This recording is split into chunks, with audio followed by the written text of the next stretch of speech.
উন্নয়নের পথে আরও এক ধাপ এগোলো কনকপুর। এলাকার দীর্ঘদিনের সমস্যা সমাধানে এবার গুরুত্বপূর্ণ উদ্যোগ নিলেন বিধায়ক দীপায়ন চক্রবর্তী।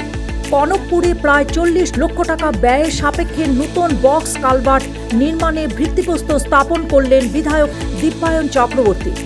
একই সঙ্গে এলাকার যোগাযোগ ব্যবস্থাকেও আরও মজবুত করতে রাস্তার প্রস্থ বৃদ্ধির পরিকল্পনাও সূচনা করলেন তিনি।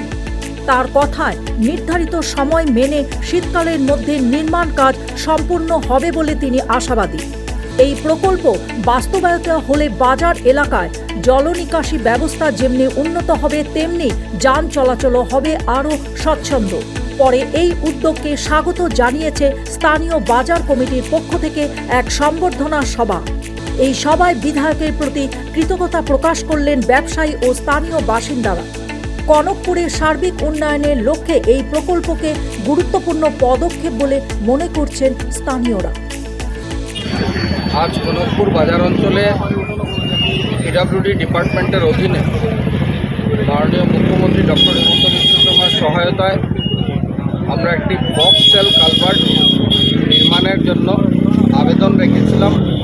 এই আবেদনে সাড়া দিয়ে বক্স সেল কালভার্টের আজকে আনুষ্ঠানিকভাবে তার শিলান্যাস হয়েছে। কাজ শুরু হবে।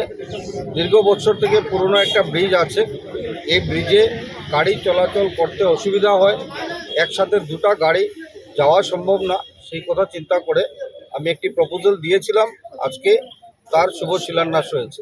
আমরা আশা রাখছি কনকপুর অঞ্চলে ভারতীয় জনতা পার্টির সরকার আসার পর মুখ্যমন্ত্রীর নেতৃত্বে যেসব উন্নয়ন হচ্ছে, এটা বিগত দিনে কংগ্রেস সরকারের সময় হয়নি।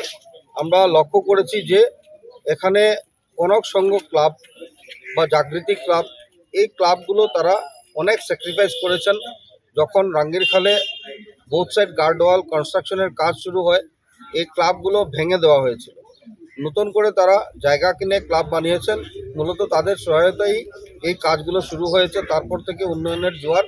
আজকে ব্রিজের ফাউন্ডেশন স্টোন হবে, পাশাপাশি এই ব্রিজের পাশে যে রাস্তাটা রয়েছে এই রাস্তাও বড় হবে।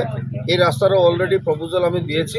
আমি আশা রাখছি যে উইন্টার সিজনে গোপাল আখড়ার গল্লি আমাদের কনক এই গার্ডওয়ালের যে কাজটা রাঙ্গিরখালের উপর, আজকের এই ব্রিজটা, আর নেতাজি স্কুল থেকে কনক সংঘ পর্যন্ত, কনক বাজার পর্যন্ত এই বোথ সাইডের রাস্তাটাও কাজ সম্পন্ন এই উইন্টার সিজনের মধ্যে হবে। News desk report, global news network.